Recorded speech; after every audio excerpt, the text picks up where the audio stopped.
For many years, the United States has used its military for defense and for protection from enemies. Through the American Revolution, the Civil War, World Wars I and II, Vietnam, Iraq, and Afghanistan, among many other military operations around the world, the United States military had a long and proud history.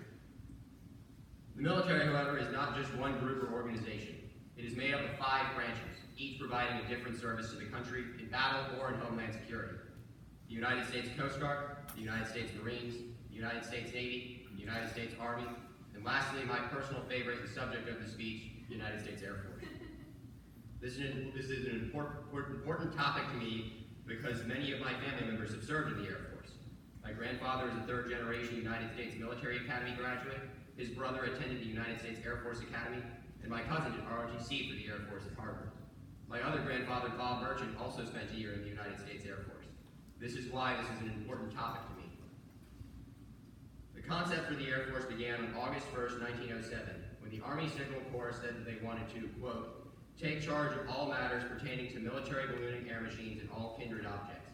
The next year, the military attempted its first flight as Lieutenant Thomas E. Selfridge flew with orbital right. Selfridge died in the accident, making him the first casualty of the Air Force.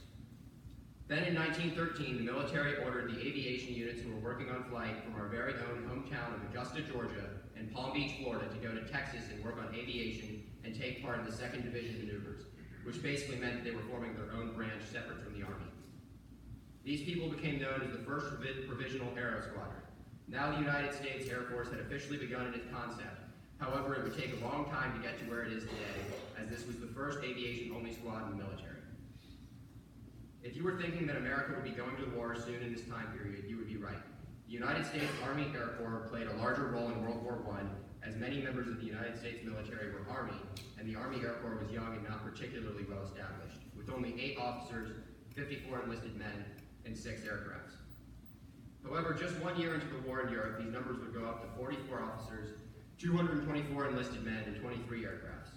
While this would be a small number compared to the European giants in the military, it was still a great deal larger than it was when the war broke out.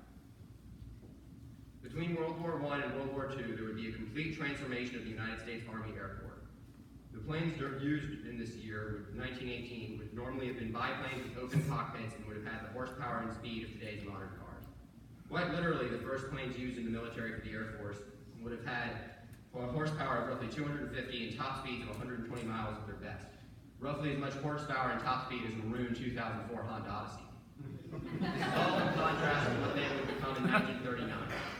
By this time, the planes would have horsepowers of 1,000 and could hit top speeds of 350 miles per hour. The next time a major war would break out, the Army Air Corps would have to make a larger contribution to the war on the Allied side. As America had a relatively larger role in this war, it would also need their Army Air Corps to play a larger part in the eventual Allied victory. During World War II, the United States manufactured nearly 300,000 aircraft in World War II. The aviation part of the war was so important that the United States postponed the automobile industry in 1942.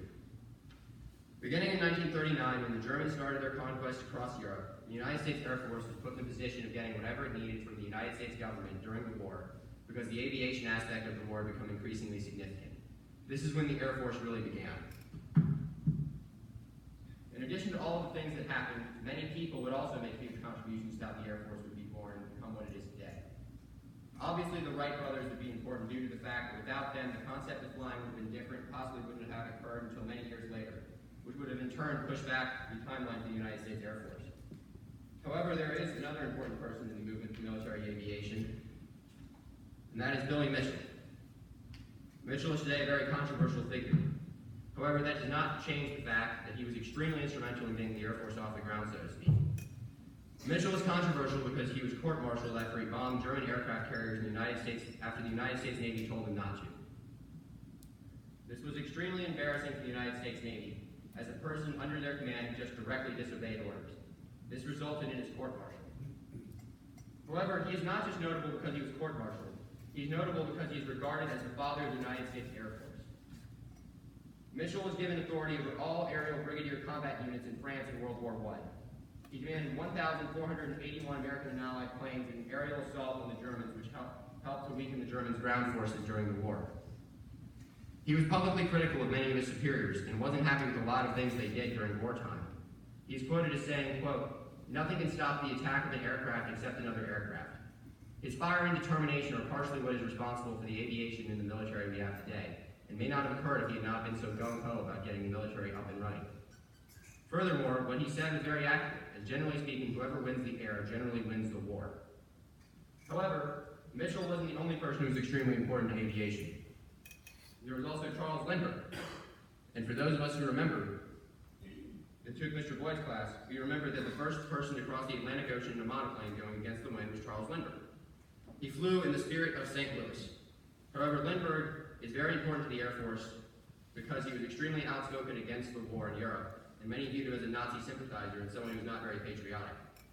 This would be important because he was so influential for the development and aerial abilities around the world. Many people wanted him to support the war due to the fact that he was so instrumental and important for the world of aviation. There are also many accomplishments made by the Air Force that helped to shape wars and the way in which many battles went and how the wars went. The best example of this is the Doolittle Raid over Japan. The Doolittle Raid is named after the person who wanted to coordinate the attack, Colonel Lieutenant James Doolittle. The design of the attack was to strike fear into the heart of Japan. This would prove to be significant due to the fact that the Japanese had just done the horrific Pearl Harbor attacks in the American homeland. The Doolittle Project was a joint Army-Navy bombing project. This was an extremely important moment for the Army Signal Corps because it would be the first time that they would attempt to launch B-25 planes off of aircraft carriers in order to make an attack on the Japanese mainland. They elected to go off the coast of Japan and launch bombers toward Japan. The raid occurred over Tokyo, and it was a large part of the reason for an increase in morale for America after the tragic events of Pearl Harbor on December 7th, 1941. It largely served as a morale boost and wasn't ultimately instrumental in anything other than morale for the homeland. The other major thing that the Air Force did was the Berlin Airlift.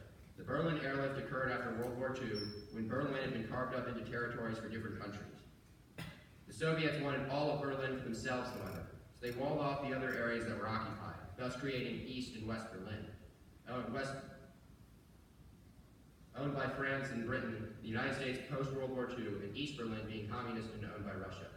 The Russians felt that by walling off the city, they would simply starve the people living in West Berlin and cause Great Britain, the United States, and France to remove themselves from Berlin permanently for humanitarian reasons so their people wouldn't starve. This caused the United States Air Force to fly in supplies for the people living there. This would later prove to be a very impactful moment in the United States history as we would be providing human aid to those in need. They brought in about 5,000 pounds of supplies, including food and toys for the young children. A plane was dropping in West Berlin every 30 seconds to provide supplies. They flew in everything from basic toiletries to food to diapers for the young children. Eventually, due to the humanitarian efforts, the Berlin Wall was taken down in November of 1991. The Berlin Airlift was codenamed Operation Vittles. The operation was supposed to be a temporary thing. However, Operation Vittles would prove to be a long-term solution, as British, French, and American planes would have to fly in supplies for over a year as the Russians refused to lift their sanctions over West Berlin. This is also an important moment to my family, because my great-grandfather, who had flown in the United States Air Force, would say that flying in the Berlin Airlift would prove to be the greatest thing that he ever did, and the most proud moment for him flying in the military. It is important that we remember people who have served and appreciate what they do for the country. We should always remember those who serve, just as I like to remember my family. I appreciate everyone who's willing to serve, and it is important that we all appreciate what people in the armed forces do. Thank you.